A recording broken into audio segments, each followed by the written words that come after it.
दोस्तों, आज एक विश्लेषण करते हैं और अपने दिमाग को थोड़ा खोलते हैं और पता करते हैं कि रामायण काल में रावण, प्रभु श्री राम, सीता मैया की उम्र क्या रही होगी।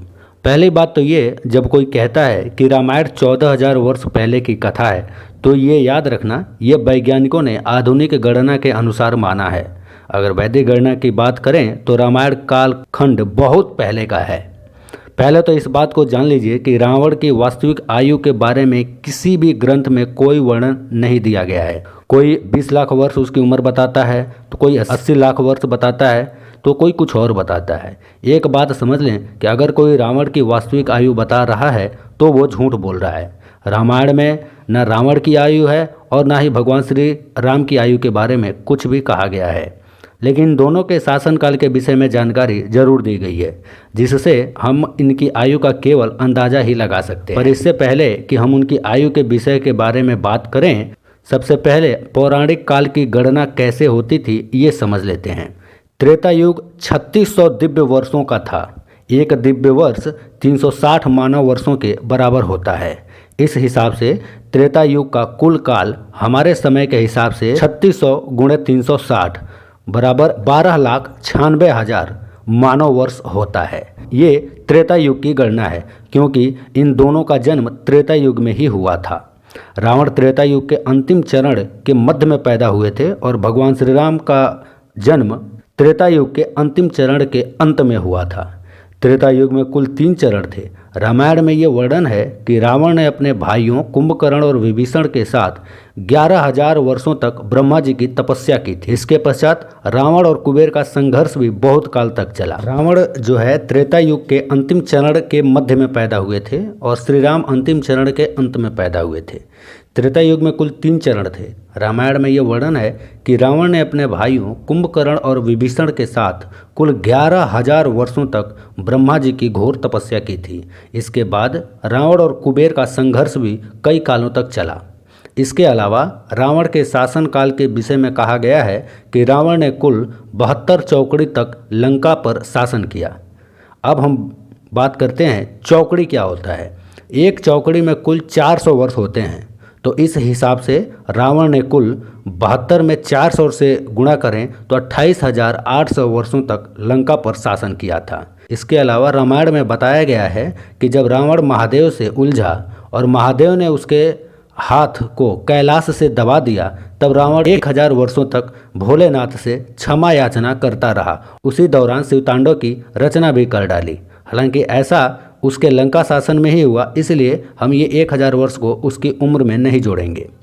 तो रावण के शासनकाल और तपस्या के वर्ष को मिला दें तो कुल 11,000 प्लस 28,800 यानी 39,800 वर्ष तो कहीं नहीं गए। तो इस आधार पर हम ये कह सकते हैं कि रावण की आयु कम से कम 40,000 वर्ष तो रही ही थी। लेकिन ये 40,000 यहीं पर नहीं रुकते, क्योंकि जन्म लेते ही रावण राजा थोड़ी बन गए थे। रावण को काफ़ी समय निकला होगा, क्योंकि पहले कुबेर वहाँ के राजा थे, उसके बाद रावण ने कुबेर से युद्ध करके लंका पर कब्जा कर लिया था। तो ये उम्र 40,000 वर्ष से और ज़्यादा हो सकती है, अर्थात वो करीब 112 दिव्य वर्षों से भी ज़्यादा वर्ष तक जीवित रहे। श्री राम और माता सीता के विषय में वाल्मीकि रामायण में कहा गया है कि देवी सीता श्री राम से 7 वर्ष और 1 माह छोटी थी। श्री राम विवाह के समय 25 वर्षों के थे, तो इस हिसाब से माता सीता की आयु उस समय 18 वर्ष की रही थी। विवाह के बाद 12 वर्षों तक वे दोनों अयोध्या में रहे। उसके बाद उन्हें वनवास प्राप्त हुआ। इस हिसाब से वनवास के समय भगवान श्री राम की उम्र 37 और माता सीता की उम्र 30 वर्ष की हो गई थी। उसके बाद 14 वर्षों तक वे वन में रहे और वनवास के अंतिम मास में श्री राम ने रावण का वध किया। मतलब 51 वर्ष की आयु में भगवान श्री राम ने 40,000 से भी ज़्यादा वर्ष के रावण का वध किया था। उसके बाद श्री राम ने 11,000 वर्षों तक अयोध्या पर राज्य किया, तो उनकी आयु भी 11,051 वर्षों से काफ़ी ज़्यादा थी, यानी कि 30 दिव्य वर्ष के आसपास मान सकते हैं। अब बात करें जरा रावण के गोत्र के बारे में, तो रावण का गोत्र उनके पितामह का गोत्र ही था, अर्थात पुलस्त्य गोत्र। इस गणना के हिसाब से रावण के अतिरिक्त कुंभकर्ण, मेघनाथ, मंदोदरी इन सब की आयु भी बहुत होगी। विभीषण तो चिरंजीवी हैं, तो आज भी जीवित हैं। जामवंत तो सतयुग के व्यक्ति थे जो द्वापर के अंत तक रहे। तो उनकी आयु का केवल अनुमान ही लगा सकते हैं। महावीर हनुमान रावण से आयु में छोटे और भगवान श्री राम से आयु में बहुत बड़े थे। वे भी चिरंजीवी हैं तो आज भी जीवित हैं।